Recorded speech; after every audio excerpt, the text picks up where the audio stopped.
We'll go ahead and get started. Nicola, did you want to go first? Sure. Hi, everyone. Welcome. My name is Nicola Rexius. My pronouns are she, her, and hers. So I work at the Career Center as the Graduate School Preparation Advisor, which means anything in reference to STEM, non-STEM, PhD, pre-law, as well as pre-health, I oversee. I'm very excited to be here with you all today and sharing about our pre-health program. Hi, my name is Nadia May. I'm an associate director in the Career Center. My pronouns are she, her, hers. I help oversee HealthBeat, which is the name for our centralized pre-health and pre-med advising program. And we'll talk more about that in a little bit. Before we get started, though, we want to know more about you. So whatever you feel comfortable throwing in the chat, we'd love to know your name, your pronouns, your college, and then if you have any career interests as well. This will help us get a better idea of who's pre-med, who's undecided, who's interested in nursing, and so on. And we'll give you guys about 2 minutes to throw that into the chat.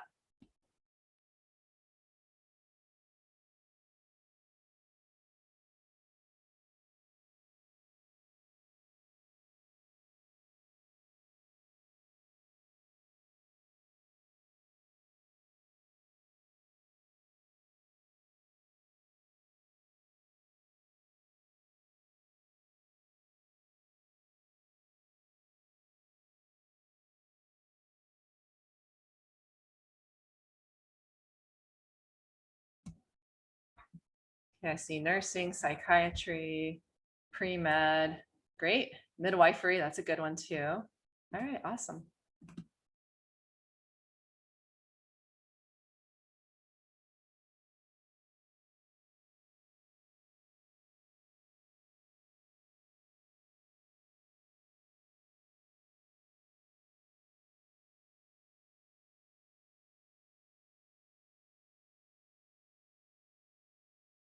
Optometry, great, okay. Public health, all right. Cool, yeah, continue to put that in there. We're really excited to see that. So today we're going to talk about HealthBeat and some resources that are available to you, both academic as well as for career planning and the application process. And we also want to leave enough time for questions at the end. So if you wouldn't mind just holding off your questions until then, we'll have you put it in the chat when we're ready, and then we can go over anything that you have.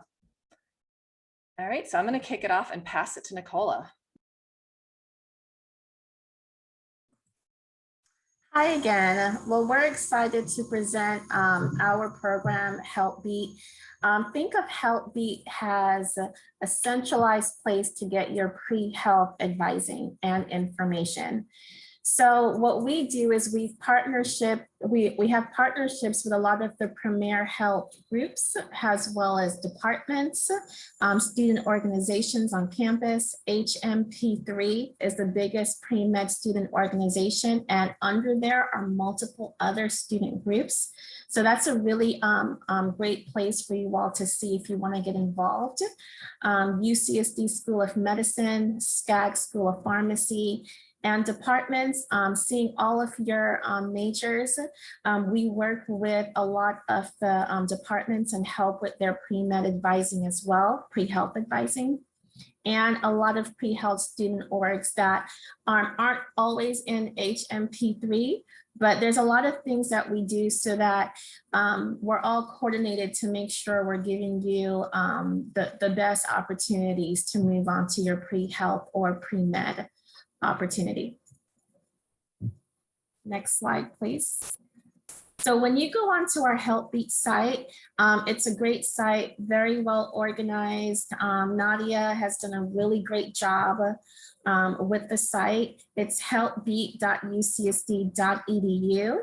All the different areas are, the most popular areas are organized within 9 groups. And in each specific area, you'll see there's an explore option. There is a prepare option, which a lot of our presentation today will talk about that preparation part, which includes prerequisites. Then there is an apply for that professional school. And then another option has data and statistics.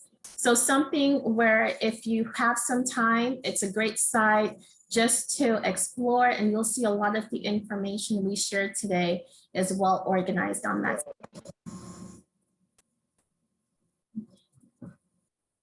Okay.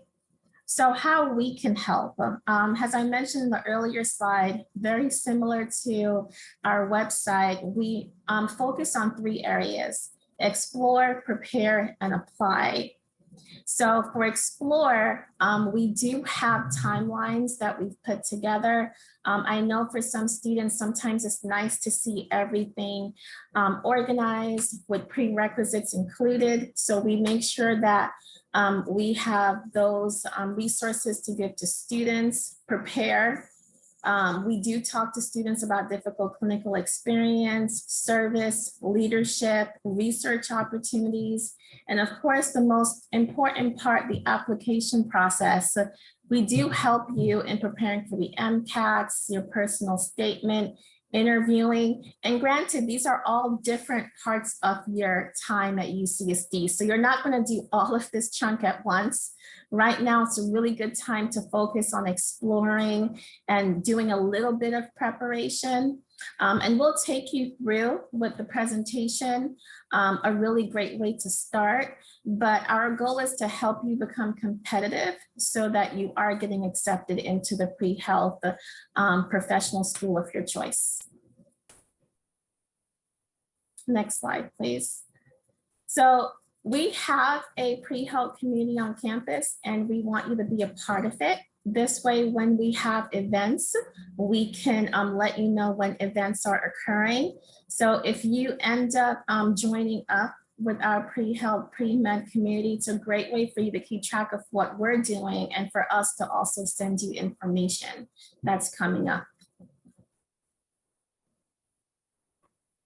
And another really great touch, very similar to our website, is our Help Beat Career Guide. There's not many schools that have this, but it's a really good career guide that leads you into all the areas I just described: the exploring, the preparation, and the application part. So it's a nice guide for you to have. We have it digital. If you feel like you want more of a hand copy, you can always print it out. But it's one of those things where after the presentation, take some time to look over our website and look over the guide. Really nice resources for you to start your pre-health pathway. All right, so we get this question a lot. What should I major in? See if my screen will cooperate. Sorry about that. So really, you can major in anything that interests you. You don't have to be a biology major or chemistry major. A lot of students are, just because there's quite a bit of overlap. But if you're interested in theater or English or dance, you absolutely could major in that. The most important thing is whatever you choose to major in, you do well in your coursework. You get strong grades, not only in your major courses, your pre-health prerequisite courses, but also even your general education and elective courses. Medical schools, grad schools, and health professional schools really want to see students that are not only well-rounded, but are also getting strong grades in all different disciplines and subjects. And as you're kind of choosing your major, you may also want to possibly add a minor. Just know that minors don't necessarily add a huge value to your application in the way you might think, unless it's something that also is important to you. So for example, if adding a language as a minor or a biology minor or even public health or global health will bring you added value, maybe for extracurricular activities or the career that you want to pursue too, then you absolutely could. But just know that adding double majors and double minors, all that, you kind of want to assess if it would take you away from doing other activities too. So it will depend on your course plan in terms of how many other activities you need to do, whether you want to just stick with a major or add a minor or double major potentially. So AP and IB credit, there's a couple ways to assess this. The bottom line is if you are given credit for International Baccalaureate or advanced placement, the first step would be to check the AP chart as well as the IB chart. And there's a new one that is for every student that matriculates each year. So you'll want to check the chart for the year, this year that you're coming in. Basically, the chart is going to be broken down by course exemptions by UCSD as well as your college. So you're really going to want to check the chart carefully to see, based on your AP score, what courses you would be given credit for. And your degree audit, which will hopefully be created sometime in the fall if it's not already, which is in Triton Link, is your roadmap for your degree. So your degree audit will have all the requirements that you need for the current major that you're in, as well as your general education courses, and then how many electives you need to use. So when you check your degree audit, once it's been processed, or if you have transfer credits coming in, you'll be able to see based on your transfer credits, AP or IB, what you were awarded credit for. And the most important thing is that you don't duplicate stuff you've already got credit for. It could potentially impact financial aid if you duplicate classes and you don't receive credit for it. Plus, we don't want you to waste your time and money by retaking classes you already have been given credit for. Instead, we can go over other ways that you can take similar subjects or even upper division units. The trend right now is for medical schools to be moving away from specific prereqs. However, there are still some that do want prerequisite courses. Quite a few of them will also take AP and IB credits. So just know if you have AP or IB, it doesn't impact your admissions to medical school at all. We could go over options with taking upper division coursework, for example, in biology, if you had AP Bio that took you out of Build 1, 2, and 3. There are a lot of other solutions and options we can go over to based on your individual situation. And if you're transferring in classes, especially if you've maybe mixed sequences at different schools, or you took part of chemistry at the community college, we'll definitely want to talk, as well as looking at your degree audit to make sure that you take something here that you already are not going to be given credit for. And once again, too, the most important thing is to check prereqs. Medical schools, nursing, PA, physical therapy, the requirements can vary among programs. There is quite a bit of overlap, but checking the individual programs that you want to apply to will give you the most current and accurate information. All right, so in terms of coursework, we kind of did these prereqs for really in general for pre-med, but also other health professions. So typically what you would do would be 1 year of biology plus an upper division lab, the 1 year of general chemistry plus a lab, organic chemistry and lab, 1/4 of a biochem class. For math and stats, it does vary based on what you maybe have AB or IB credit for, or even what you're transferring in. But in general, you maybe will take a stats class and a calc class. We also have the physics 1 and 2 series. You may have taken physics before you got here. If not, the physics you take may also depend on your major. For med school, you can take any of the physics that we offer. It's good to also have English and writing classes too. And then depending on the health profession that you're interested in, for example, for pre-med to help prep with the MCAT, we do also recommend taking like physiology, genetics, and cell bio. If you're interested in other health professions such as nursing or physical therapy or occupational therapy, then we do also suggest taking like anatomy with lab, physiology with lab, microbio. The good news is you can take all of these classes at UCSD, really except for one right now. The one exception would be anatomy with lab. We currently are offering it only through extension. So that would be a class with the lab that you could take at a community college or another school. But everything else you should be able to complete while you're a student here at UCSD.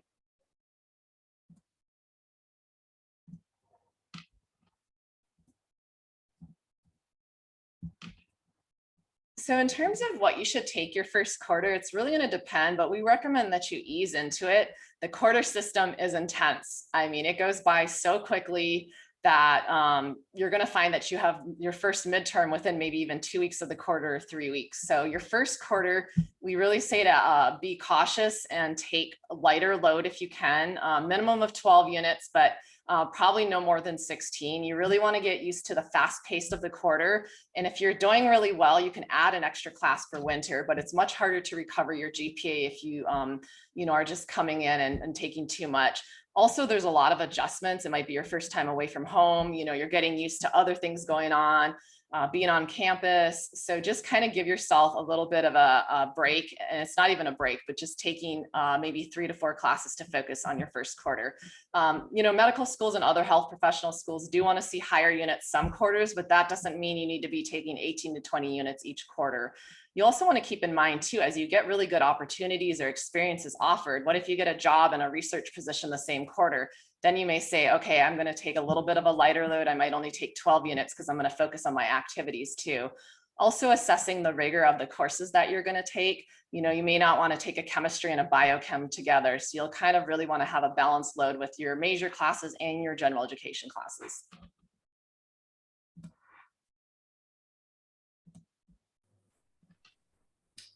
So one of the biggest questions we get from our pre-health students is, do I have to do research? So that's a yes and no question for the most part. It's not required, but every student that I meet with that's interested in doing, whether it's graduate school, PhD, or even doing pre-med, medical school, or another health profession, research really helps. But the thing that we want you to understand is it should be of interest to you. The plus part with being at UCSD is you're going to find that there are multiple research opportunities for you. We actually have a really nice link, and we can share it with you afterwards, where you'll see the different ways you can find research on this campus. It's also an easier way to start off your extracurriculars, especially since you can do research programs literally the summer right after your first year. So it's not required. We want you to find something that's interest to you, but there's so many multiple benefits. It exposes you to other parts of science. It's a good networking opportunity, especially as we, want you to become more connected with faculty. So it's a really great way for you to meet faculty and get involved in research. Next slide, please. So we talked about research, and that, while not required, is a really good experience to have as a pre-health student. Other experiences to have are clinical and healthcare experience. This is important because with some of the programs, you're going to need a certain amount of hours. And for some programs, having direct patient care is really important. Granted, these are experiences that would probably be priority will always be your academics, and the second part will be getting these experiences. So something to explore right now and then start to accumulate in your second year. So you can volunteer at a hospital or clinic for your clinical and healthcare experience. We have programs that we've worked with, and once you see that experiential opportunities link, you'll see the different programs that we work with. Also, service is a really big part as well. It's about connecting with the community and reaching out to underserved communities.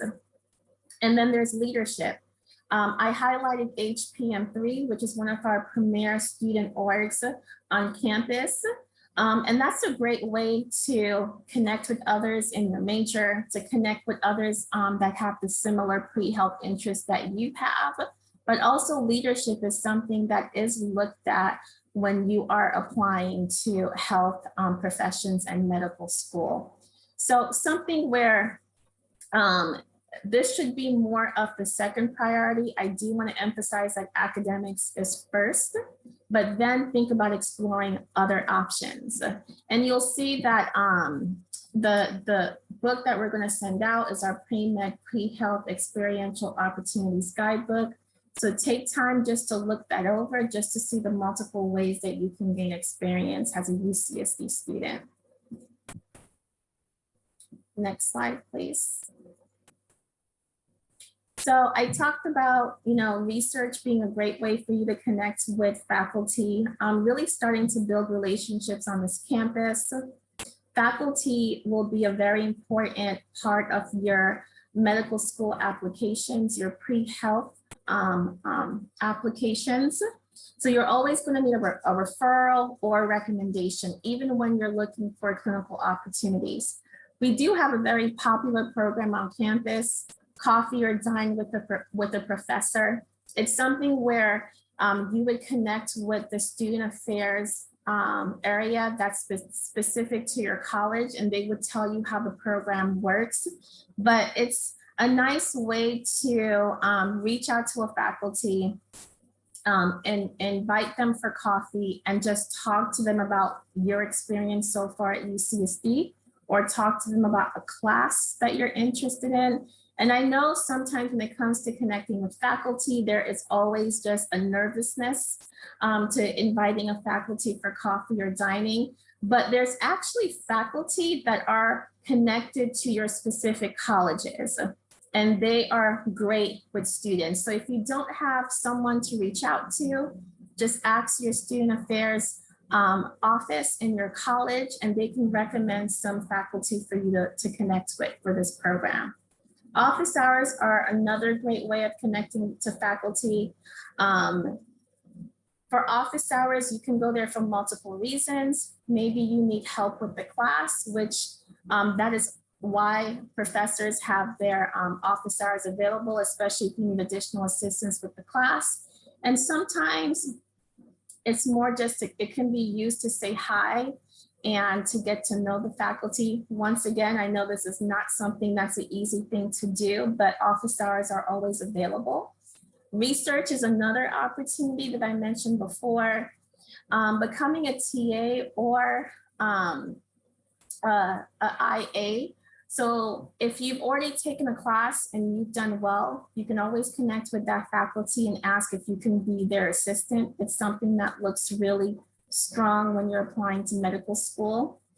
Other tricks of the trade, taking smaller classes. So that way, the faculty knows your name, they've seen you get involved in the class, and it's going to be easier for you to even go into their office hours or to also ask if you can be a TA because you're in a smaller class. Another recent trick I've learned is because everything is so virtual, a good amount of us sometimes we feel comfortable turning off our screens, which is fine. Everyone definitely should have their privacy. However, I've heard from some faculty where they say because not that many students turn on their screen, they know the students that do. So that can be another trick if you're taking a virtual class, you know, turning on your screen and connecting with that faculty. That's going to be a good way for you to build that relationship. Taking multiple classes with the same professor, that's a really great way of having that consistency where the professor gets to know you over several courses, and it's easier to ask them for referral or recommendation just because they can look back at the different courses you've taken with them and they can say, I do know this student, I know their work. And of course, participation in class.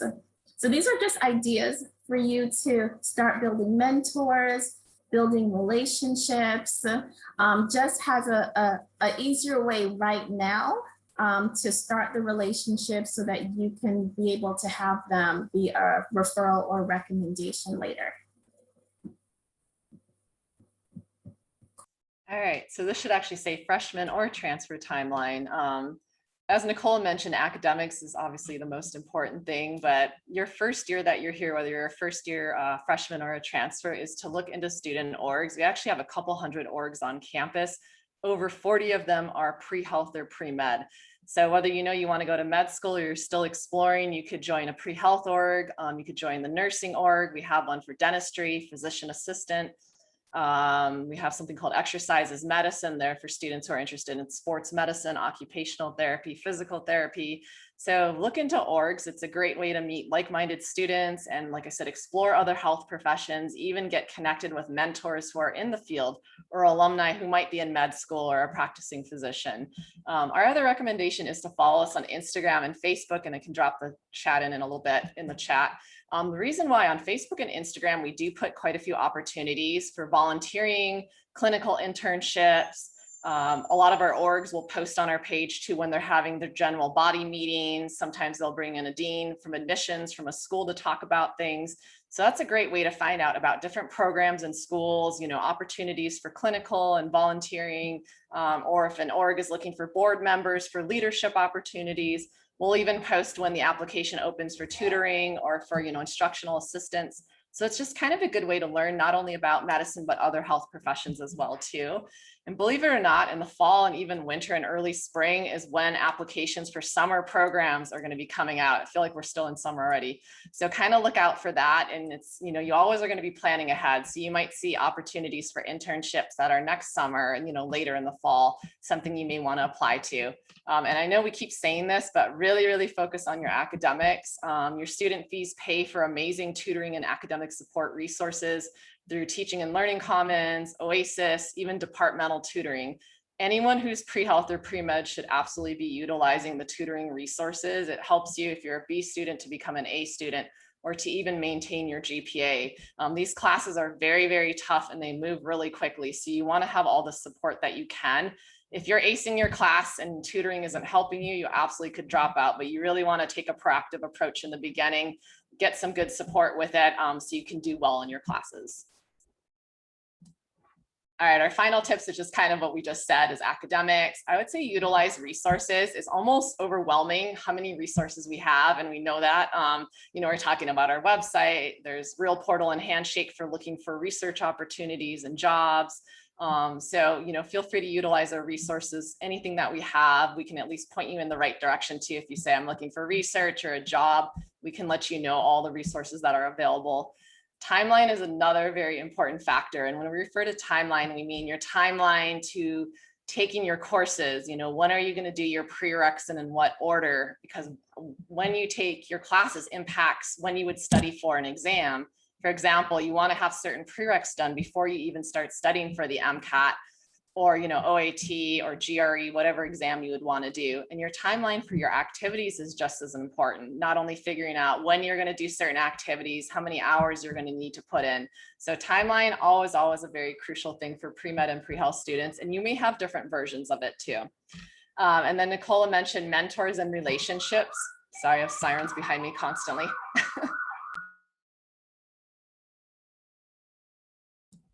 All right, so our final things is our drop-in advising calendar. And this QR code here actually links to all our key resources. So we'll have our Facebook pages on this link, our Instagram, our website, the drop-in advising calendar, as well as the Career Center's website and other key resources. Appointments are available via Handshake. We have appointments for freshman and sophomore, pre-med, as well as junior and senior, and the other health professional categories. Our website is career.ucsd.edu. So if you're just looking for general resources for the Career Center, you can find information there. Like we mentioned earlier, our website is healthbeat.ucsd.edu. If you have really quick, simple questions, feel free to email us at healthbeat@ucsd.edu. Nothing is ever too simple though with pre-health or pre-med questions. We usually do want to have a dialogue with it. So we'll be having more events coming in the fall to talk more about our resources, and we'll have our Career Center open house too. So we'll be posting information on this on our Facebook page as well as Instagram. All right, that's all we have for the presentation. We want to leave the last 15 minutes for questions.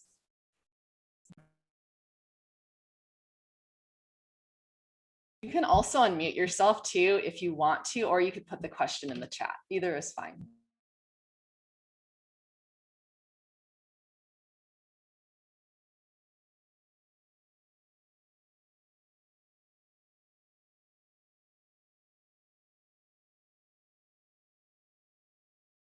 So what we'll do is I'll email Myrna and Sam the resources we covered, so they could put it all in an email to you.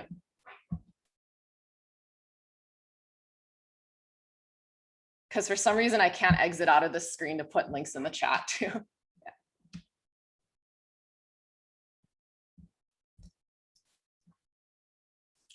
So we have a question: would earning a STEM-based certificate through Coursera help out? I love Coursera, taking classes. It depends what certificate you're talking about, but it never hurts to do extra things. You just don't want anything you do that's extra to take away from your classes though, because I have seen where a student would do an EMT certification program or a CNA, and then it takes them away from their grades. So I would say we'd have to talk about what the certificate is and how you want it to apply to your career, but I'm all for that.